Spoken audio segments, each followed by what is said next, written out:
Give the gift of thoughtful conversation this holiday season with a membership to the Commonwealth Club.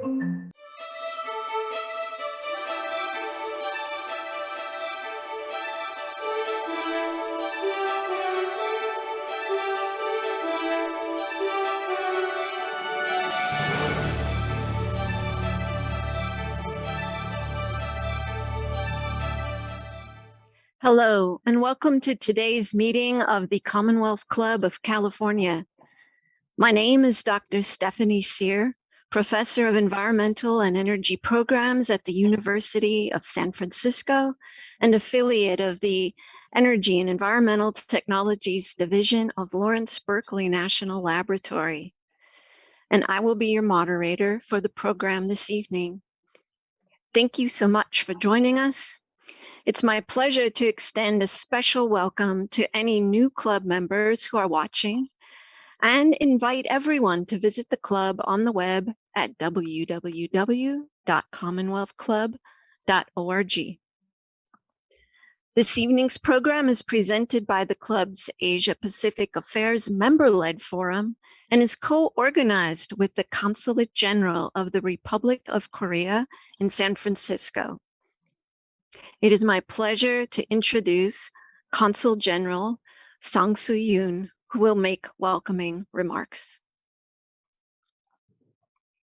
Good evening. It is my great pleasure to make remarks on the occasion of a webinar titled Climate Change, Technology and Innovation, Views from Korea and Japan. First of all, I would like to express my sincere gratitude to Ian McGraw, Chair of the Commonwealth Club's Asia Pacific Affairs Member-led Forum, and Lilian Nagasawa, the Vice Chair and Coordinator of this program, for organizing today's important event. I also appreciate very much two panelists today, Dr.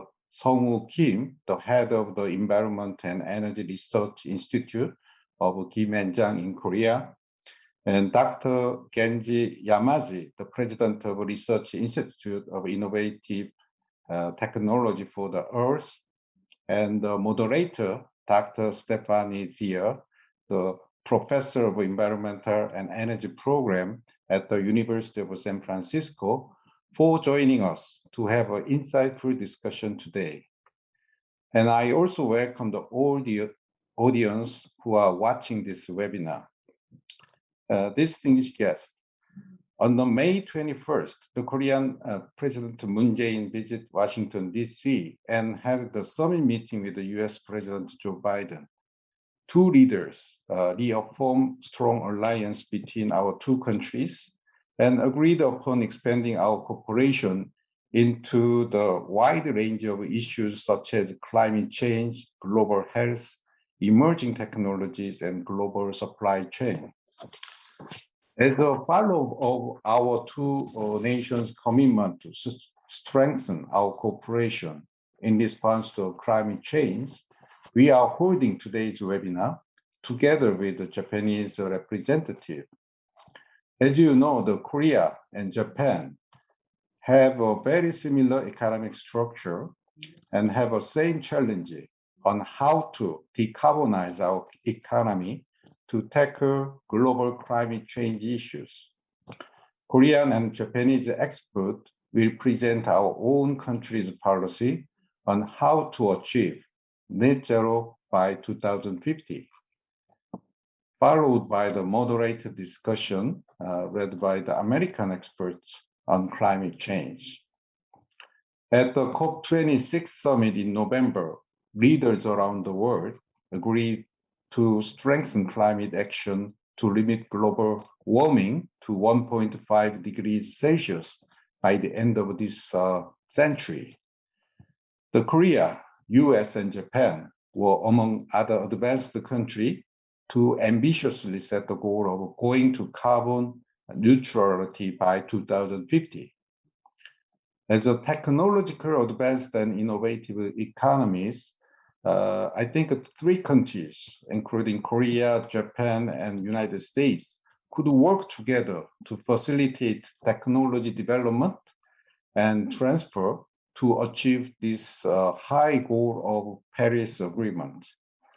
So against this background, I believe that today's webinar could be timely and useful because today's seminar could suggest some directions and guidelines for 3 countries to move forward in response to the climate change.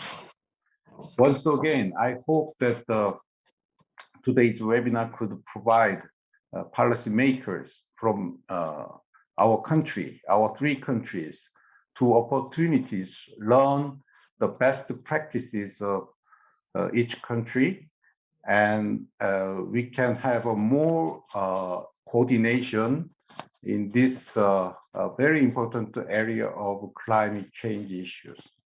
Thank you. Thank you very much. Thank you. Thank you, Consul General Yoon. So we are delighted to have this event today on climate change, technology, and innovation, views from Korea and Japan. As you just heard, both countries have recently made very significant pledges to climate neutrality. And this is notable because Korea and Japan are 2 of the most technologically advanced countries on the planet. And so we are very interested in how these countries are using their innovation expertise to address climate disruption. And since both Korea and Japan now have legally enshrined their commitments to the goal of net zero greenhouse gas emissions by 2050, in other words, carbon neutrality, now comes the challenge of achieving that goal. So we are fortunate this evening to hear from 2 experts from Korea and Japan on their climate policies and how the technology and innovation can help to rapidly cut greenhouse gas emissions now and ultimately carbon neutrality by the year 2050. So a note to our listening audience, we encourage questions from you, and we ask you to write your questions in the YouTube text chat window. And we will try to get to many of them as possible after the presentations from our speakers. So now it is my pleasure and privilege to have you join me in welcoming to the Commonwealth Club our speakers with us tonight.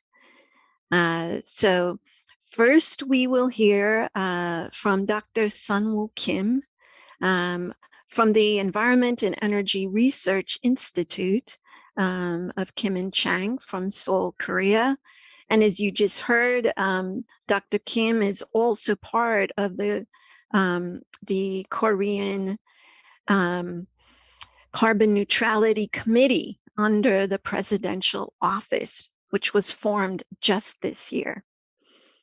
And after we hear from Dr. Kim, we will then turn to Dr. Kenji Yamaji, who is president of the Research Institute of Innovative Technology for the Earth, also known as RITE, from Tokyo, Japan. And Dr. Yamaji has been with RITE for many years as part of the Japanese government's Earth Regeneration Plan, the New Earth 21. And Dr. Yamaji has been involved with R&D on biorefinery technologies, integrated analysis on to mitigate global warming. So with that, again, audience, I invite you to put any questions in the YouTube text chat window. And now it's my pleasure to turn the microphone over to Dr. Sun-Woo Kim. Okay, it's great pleasure and honor for me to speak at this timely event. And I would like to thank the Commonwealth Club and Consul General of the Republic of Korea in San Francisco for inviting me to be able to speak at the event. Well, as introduced, I'm leading the Environment and Energy Research Institute at Kim and Jang, which is the biggest law firm in Korea, with dedicated teams of carbon neutrality, renewable energy, and ESG, which I belong to. So I'm an environment and energy expert in Korea. So I would like to share the Korean story from climate change policy and technology perspective. Well, the story begins with the declaration of carbon neutrality, which was made by President Moon last year, October, at the Congress speech. Was about a year ago. And it really changes a lot of following policies, relevant policies. Before the declaration, we had long-term low greenhouse gas emission development strategies. We also had the reduction target by 2030, greenhouse gas reduction target by 2030 called National Determined Contribution. But from the consequence of the carbon neutrality declaration by the president, Korea has revisited climate change policies to align with that carbon neutrality declaration. The first thing that we do, I would say, is the launching of Carbon Neutrality Committee, which I'm also sitting at. And we launched the committee to review the scenario and to review the reduction target and approve the scenario and target as well. So the committee consists of ministers of 18 ministries. So that's almost all ministers, and 77 the civilian experts. And a couple of months ago, we deliberated 2050 carbon neutrality scenario and 2030 greenhouse gas reduction target, which is called NDC. And they are like this, like for 2030, we decided to reduce emissions by 40% relative to 2018. And I want you to note that this enhanced target, enhanced NDC, reflects strong political will from Korean perspective, because the Korea's high manufacturing ratio of 20% of entire GDP. If you just compare that number with EU of 16%, US 11%, and Japan a little bit more than 20%. So it would be painful for us, more painful. And also this enhanced NDC target means short time frame between peak emissions and carbon neutrality of 32 years for Korea, whereas EU with 60 years, US with 43 years, Japan with 37 years. And also the high annual average reduction rate. To attain the target, we have to reduce every year more than 4%, whereas US and EU is a little bit more of 2%. So, I mean, it's a stretched target, but this is the target we set up and we are aiming for. And by strategies like expansion of renewable energy, the ratio of 30% and the reduction target of 14.5% specific for the industry sector, and the deployment of the climate-friendly the vehicles like electric cars, etc. And also as I mentioned, we deliberated the carbon neutral scenarios. And the key contents are the scenarios show that to seize the core power generation with some compensation and to convert to renewable fuels and raw materials in manufacturing sectors like steel, cement, and chemicals, and also the supply the carbon-free or pollution-free vehicles, and not to mention the production of green hydrogen, etc. As Stephanie just briefly mentioned, that I think one of the most important thing that you might find interesting is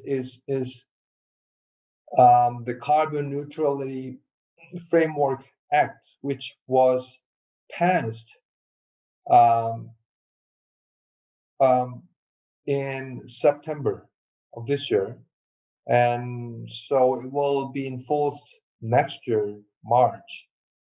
And it states we included the carbon neutrality target in that act, and we also included the minimum target to be achieved by 2030, which is called NDC also, as more than 35% compared to 2018. This enshrinement of carbon neutrality path and NDC into the act means that continuity of the policy and continuity of the political will regarding carbon neutrality from Korean perspective. And this act also includes the important measures like the implementation plan and the launching the committee and the sectoral measures and the climate fund as well as adaptation plan. As I said, the Korea has high ratio of manufacturing and industrial, the manufacturing, the portion, and we have grown pretty fast from economically and from the greenhouse gas emission wide. So if we want to attain the target of enhanced NDC, which was decided a couple of months ago, and to attain the carbon neutrality target, which was announced a year ago, I think this is like a target which is way stretching, as you can see from this graph. We have followed the path of a blue dot. I'm sorry, the black dots, but we have to suddenly change the direction and change that path into the blue arrow and purple arrow. So we need the drastic policies, and we need also innovative technologies. Let me just introduce the couple of policies that will drive this path change. First policy is for industry sector, Korea has implemented emission trading scheme since 2015. Excuse me. Korea is the second country which implements the emission trading scheme nationwide after EU. And as you know, the scheme is a scheme where the government allocates the greenhouse gas credits to companies, and it allows them to discharge within the credit, and the trade of the insufficient access credits. Now we are under third planning period, which is from 2021 to 2025. That's a 5-year period. And the period covers almost 700 companies. And surprisingly, it covers 73.5% of entire national emissions. So this is one of the key policy options that we have used and we will use to attain the goal.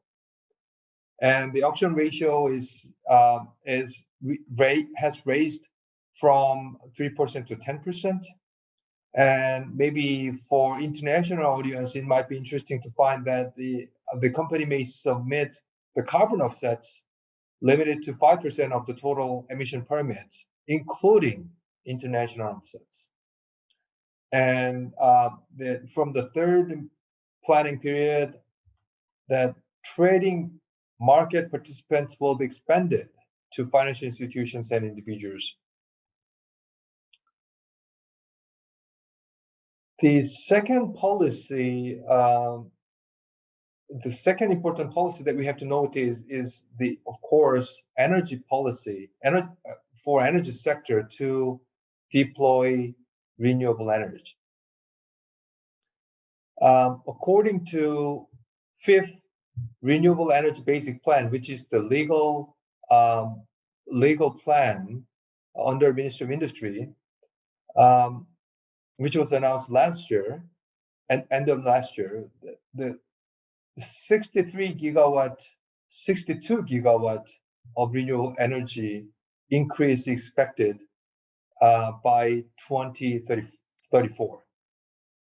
And if you just take a look at the left-hand side graph, it's a dramatic increase from only 18.5 as of now to 80 gigawatt within 15 years, actually 13 years. And for solar, 12 gigawatt from now to 50 gigawatt. For wind, 1.5 gigawatt from now to 25 gigawatt. And for renewable energy generation percentage, it also, solar will increase from 2% as of now to 10%, and wind from less than 1% to 10%. So I think this is sort of dramatic, the change, and the many industries, not only Ministry of Industry but also the Ministry of Environment, Minister of Ocean, and Minister of Land are collaborating to facilitate the licensing process and facilitating the development process, etc. And these are the emission trading scheme and the renewable energy deployment policies are the plan and policies that is implementing right now. But what we are expecting is these the plans were set up before the Carbon Neutrality Committee actually enhanced NDC target.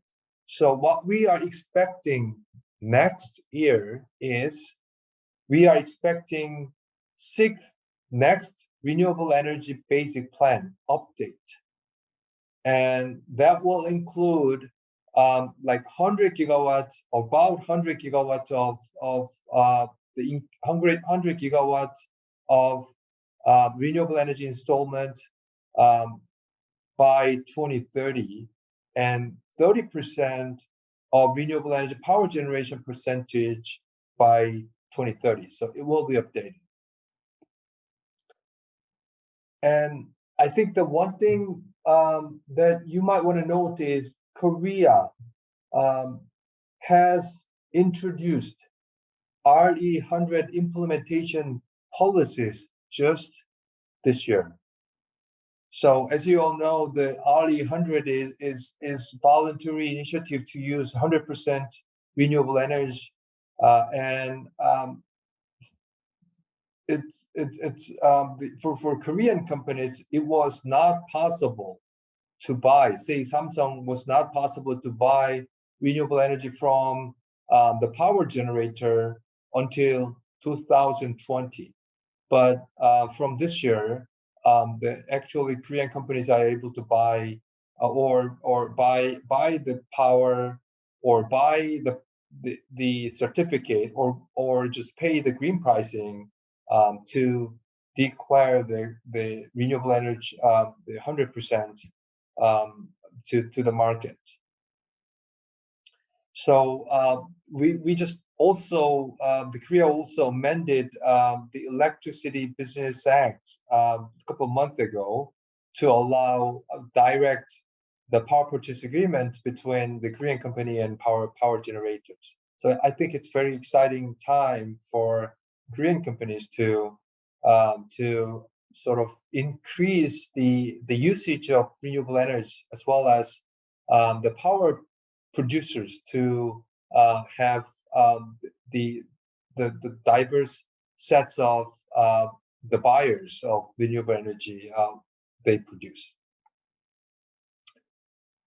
Well, these are the policies so far that I just explained, the policies to drive the carbon neutrality and to drive implement, enhance the nationally determined contribution, the target greenhouse gas reduction target by 2030. And the other, or if I may, important pillar is technological innovation to drive carbon neutrality. I was also at the beginning of this year, I was also sitting at this carbon neutrality, the technology committee, to select and elaborate 10 core technologies to drive the carbon neutrality. And we identified those 10 technologies based on the long-term development plan and sector analysis and contribution of the emission reductions, etc.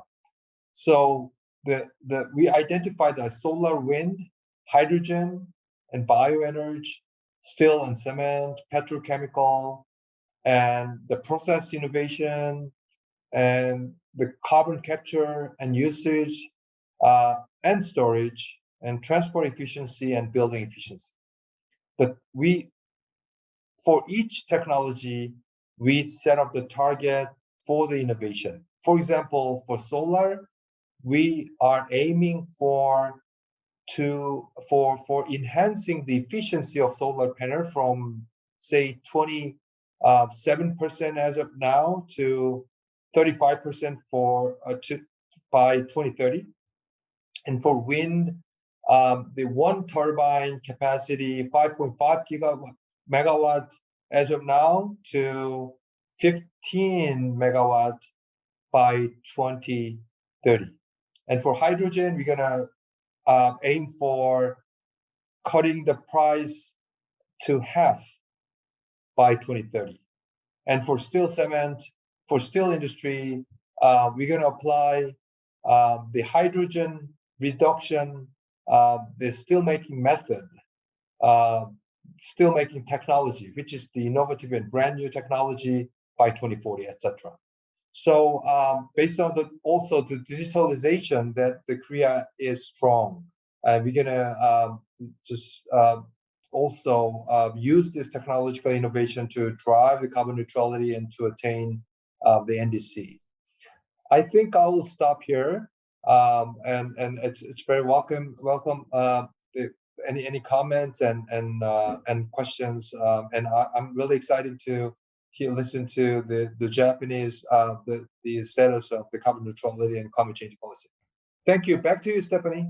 Thank you so much, Dr. Kim. So valuable to hear about the dramatic actions that Korea is undertaking in light of the severe threat we all face from climate disruption. So although challenging, it's necessary and very possible. So thank you. And with that, we'll hear next from Dr. Kenji Yamaji. So thank you, Stephanie. I'm Kenji Yamaji, President and Director General of RITE. RITE stands for Research Institute of Innovative Technology for the Earth. And it's my pleasure to be given a chance to talk at a meeting of the Commonwealth Club of California. The theme of my talk is a policy, policies for climate change in Japan. And I'd like to explain briefly the scenario analysis for 2050 carbon neutrality done by RITE as well. Okay, as shown here, global energy-related carbon dioxide emissions was 33.5 billion tons in 2018. And Japan is here, but China and the United States are big emitters, but Japan is here, around 3% of the global total. And Korea is next to Japan. Okay, Japan declared October last year, 2050 carbon neutralities. And April this year, the former Prime Minister declared 2030 target, 46% reduction from 2013 level. And as Dr. Kim already said, South Korea also announced 2050 carbon neutrality and 2030 target 40% reduction from the level of 2018. And the 2030 target is so-called nationally determined contributions. So we have already reported that to the Secretary of the United Nations. Okay, so after the announcement of carbon neutrality and the NDC of 46% reduction, the Japanese government decided green growth strategy. In the green growth strategy, ambitious targets are considered as a great opportunity for further prosperity, aiming benefits to people's lives that beyond carbon dioxide emission reductions. So the government selected 14 important areas. Okay, but while saying such a beautiful word like a great opportunity or benefit to the people's life, we need concrete actions to realize such ambitious targets. So to support these 14 sectors, innovations, we prepared several policy measures, including the budget in red, the Green Innovation Fund of 2 trillion yen was already set. And NEDO is a research funding organization of research and development in Japan, is starting several green innovation projects. These are listed here. And for example, some projects are already started. The others are in different stage of preparation. For example, so large-scale hydrogen supply chain establishment or hydrogen production from the water electrolysis. It is already started. And we are now moving such many green projects, green innovation projects. Okay, next slide. The finance policy is also very important. While EU has been developing green finance rules such as EU taxonomy, Japan is promoting both transition and the goal. Okay, so we are, since not all industry can decarbonize in a single step, so it is important to carefully promote both transition and the final green economy. So we are promoting transition finance and also green finance. Okay, so in this last October 22nd, government decided 6 strategic energy plan. The strategic energy plan is a policy basis of Japan's energy. and it is updated every 3 to 4 years. And this is the latest one. And okay, the slide shows the outlines, but so please focus on the second bullet. Okay, so the basic principle for the Japanese energy policy is so-called 3 plus S plus 3 E's. S means the safety. So on the major premise of safety, effort will be made for energy security and economic efficiency and environmental protection, particularly climate change issues. So even under these very ambitious targets, we keep the balance of energy policy principles. So this is the numbers stated in 6th strategic energy plan for 2030. Okay, first, energy conservation is very important. This line shows the changes from previous strategic energy plan to the new strategic energy plan. This is the numbers for new strategic energy plan. So we increase the energy conservation 46 million kiloliter oil equivalent. This is a reduction from the baseline. And the baseline energy demand also reduced from 377 to 350. And from 350, we reduce energy consumption 60 million kiloliter oil equivalent. And then power generation mix is very important. So the renewable powers in the previous energy mix is 20 to 24%, but the new one from 36 to 38%. It is the most major category of power generation. And nuclear power, we maintain the previous planned share, 20 to 22% for 2030. And new one is hydrogen ammonia power generation. 1% is increased, and it will be increased the share up to the 2050. And fossil fuel power generation is reduced. And with this, and plus non-energy related gas and things, we plan to achieve the 46% reductions. And from now, let me briefly introduce Light's 2050 carbon neutrality scenarios done by Light. It is the image. Okay, first we need energy savings. And then we employ non-fossil energies from nuclear, domestic renewables.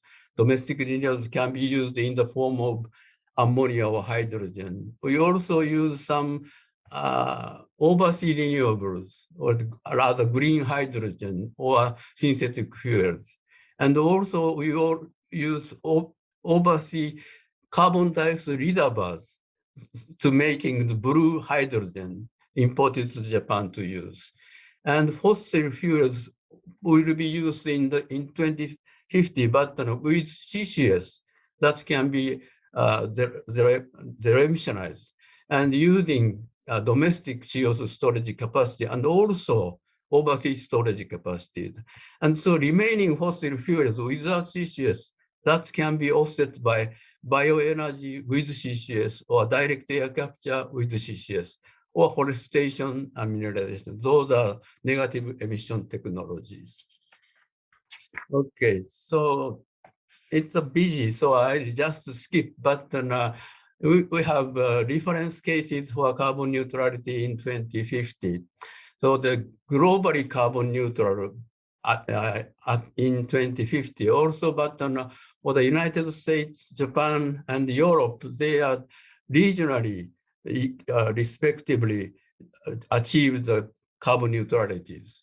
Okay, so this is a reference case. In addition to reference case, we set 6 cases. This is renewable energy, electricity 100%. This is renewable energy innovations.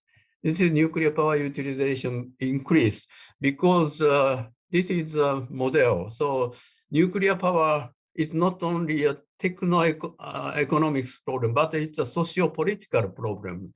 So the nuclear power share in the electric generation in different cases, we set the upper limit of the nuclear share as 10%. But in this case, it is lifted to the 20%. So hydrogen innovation, CCUS innovation, and demand transformations. Okay, so there is no remaining time. I like to skip one, but major assumptions for these cases listed here. And this is the resultant optimal solutions, renewable energy generations share. In the reference case, it is the 54%. Okay. And this is, okay, it's a bit complicated because of the variable renewable energies, such as wind power or solar photovoltaics.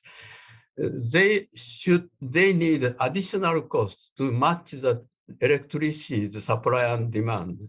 So the cost is so-called integration cost for grid measures.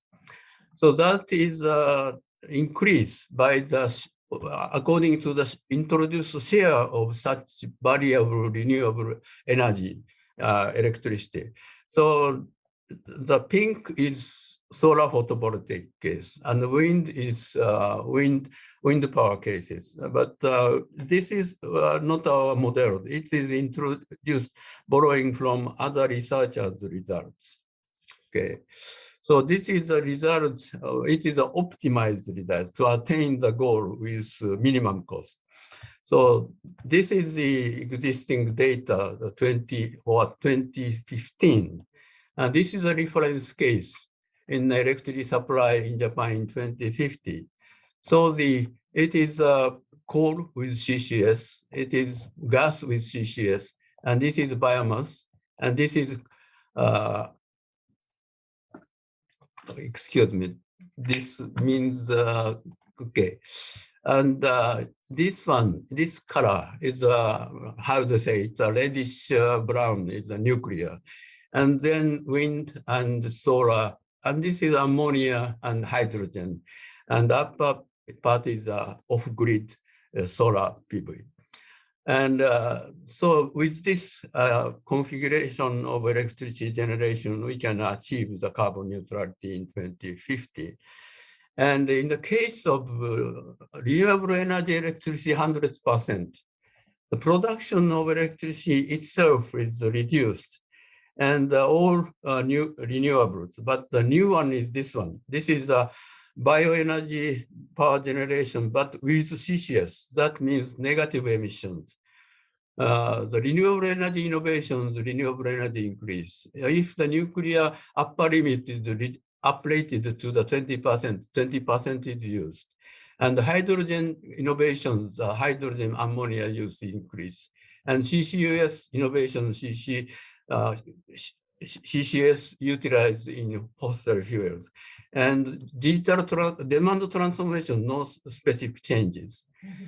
It is the final energy consumption in 2050. And this is again, it is the real data for 2015.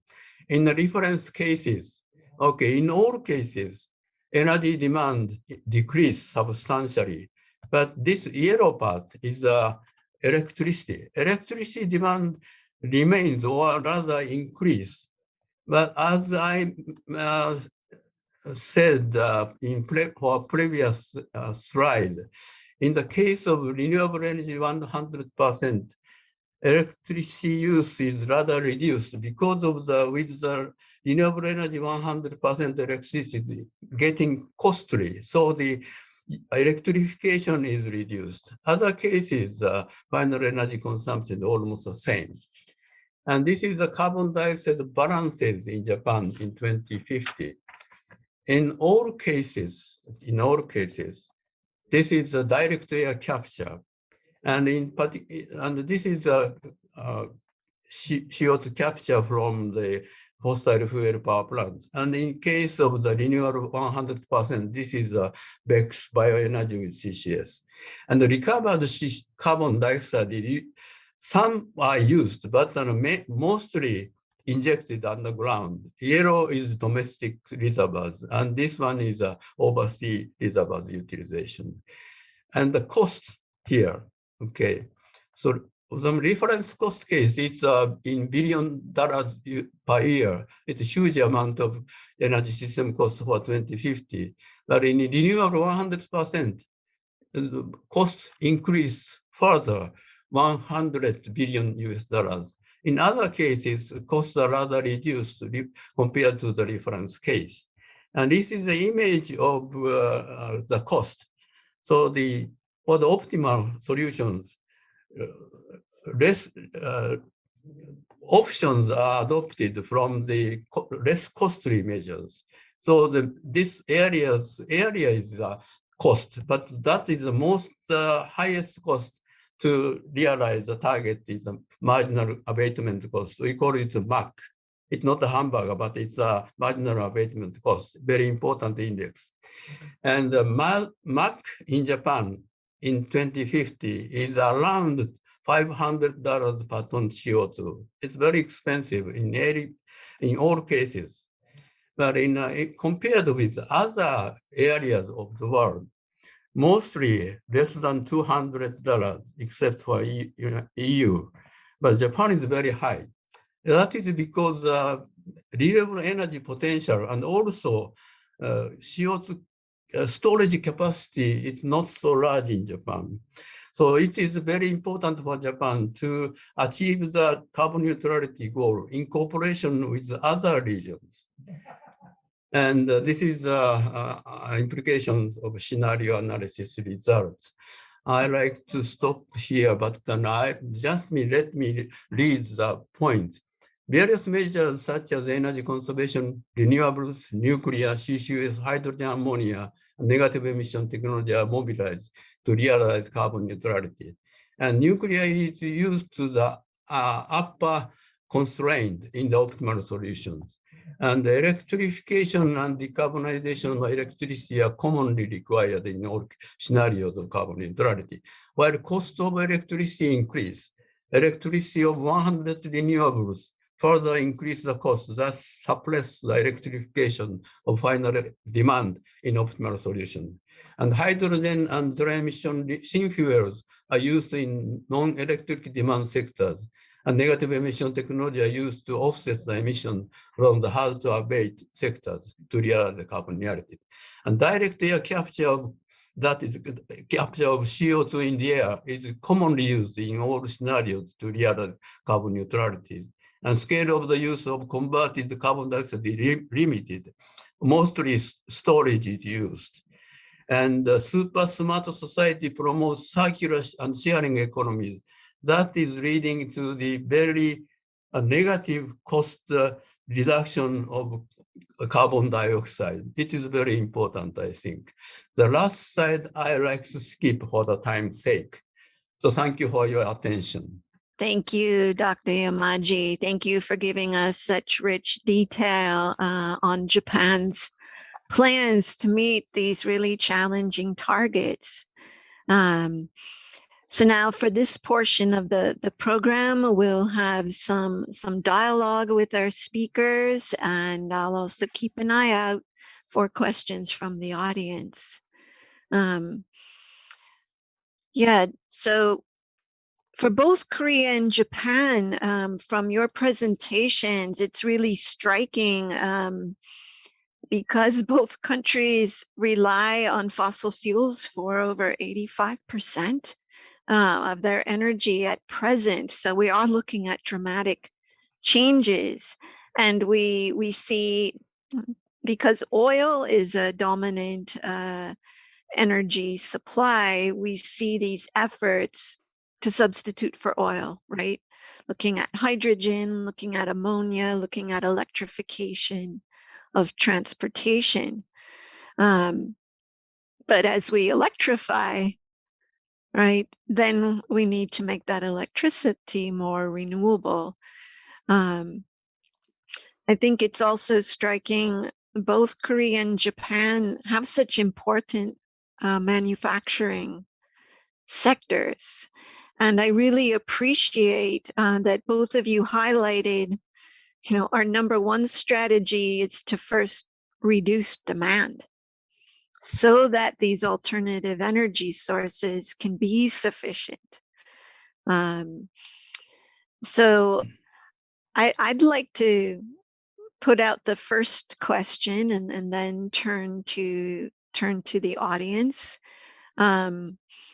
So again, considering that our first strategy is to reduce demand, so that the constraints on energy supply can be honored, could you each just talk a little bit more about one example of an important demand side strategy that you see some progress happening? Some sort of resource conservation or restructuring or even cultural shifts in consumption.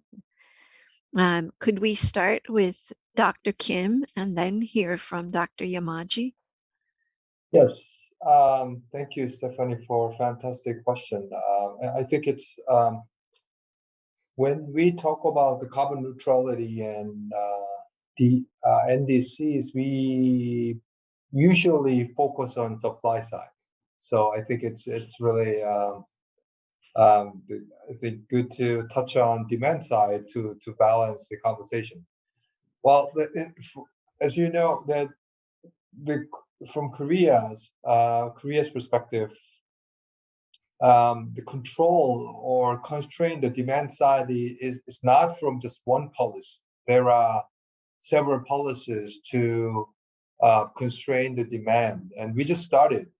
And we don't have a long history of the demand control, but we just started to focus on the demand by introducing demand response. The promise, the power controller, our power suppliers are sort of promising with the power consumers in advance so that they can sort of cut the peak. And we have implemented demand response, and we will expand that demand response to more. And second policy that we are also considering is the revisit the rationality of the electricity price. So price controls a lot. So it's really it's not easy for policymakers to raise the price all of a sudden, but it's very complicated the mechanism. But we are also we all agree that without just price control, it's really hard to constrain the demand. So we know it, and so we are looking at it. And third, we also considering the virtual the power supply, virtual power plant. So we not only just building up the real power plant, you're saving the money. It's similar to demand response, but you're saving the energy and electricity. Then you can actually sell those saved amount of electricity to the power market. And lastly, we also considering the recycling the resource materials so that we can reduce the new consumption of the energy. I mean, those are the policy options that we are considering right now. So it's all together. I think those are the options that we can achieve the demand constraint. Great, thank you so much. Good to hear about the many options, from pricing changes, selling megawatts, the virtual power plant, and more. All right, let's hear from Dr. Yamaji about those demand side strategies, and then we'll get another question. Okay, thank you very much. And the demand side is very important. So now we are changing stage from now, we simply reduce the energy demand. But from now, we need some demand flexibility to adjust the variable renewable energy power production of such kind, or promoting electrification because of the cost of electricity going down, hopefully. Then not just to save the electricity is not a good idea, but to import more, how to say, carbon-free electricity introduction, promote carbon-free electricity introduction, as Dr. Kim said. And for the long term, it is more important demand side. As I briefly mentioned by introducing the scenario analysis done by Wright. So demand transformation is a very promising idea. So by digital transformation of the society, we can promote new economies like a circular economy or sharing economy. We can reduce energy demand. Also, we can reduce the material demand by sharing cars. We don't need so many cars right now. We can share the cars. So such a very good idea, just promote by green by digitalization. Of course, on the basis of that, we need the green of digitalization. So that is my short answer to your question.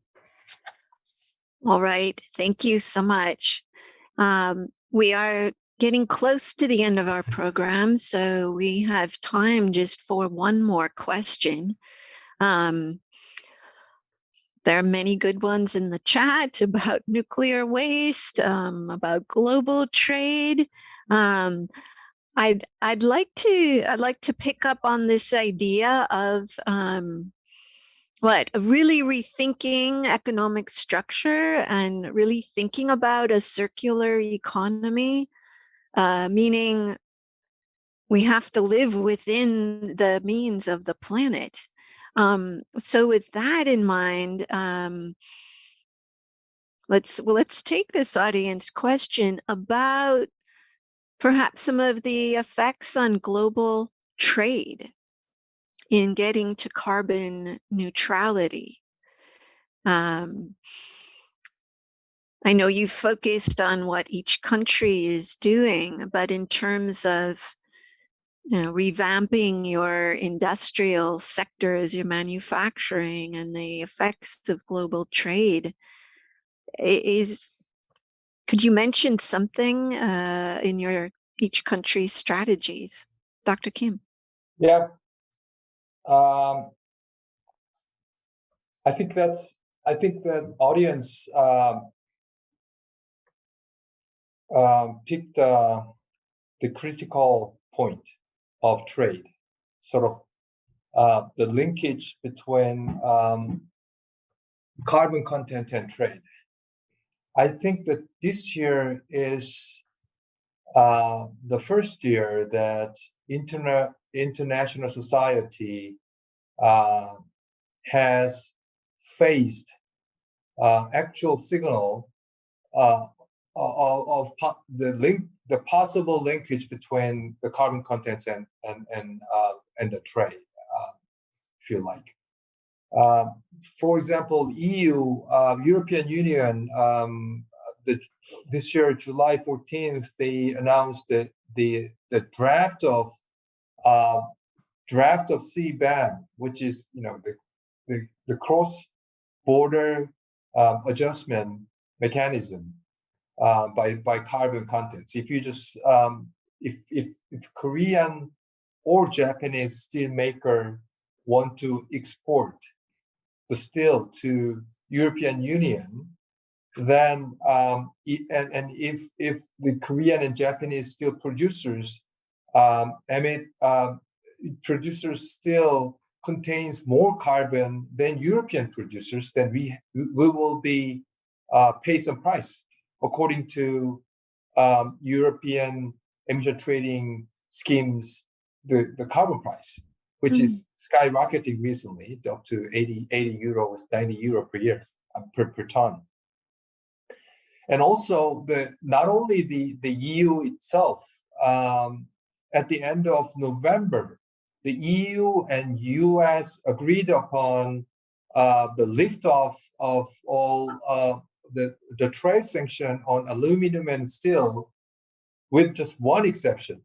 They decided to consider the impose of the carbon border adjustment for the steel and aluminum, although they lift all the trade sanctions related to the steel and aluminum.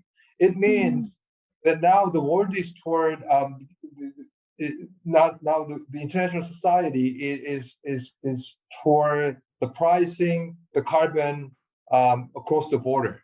So from the Korean and Japanese perspective, we're aware of that, and now we are also considering that factor into our domestic policies.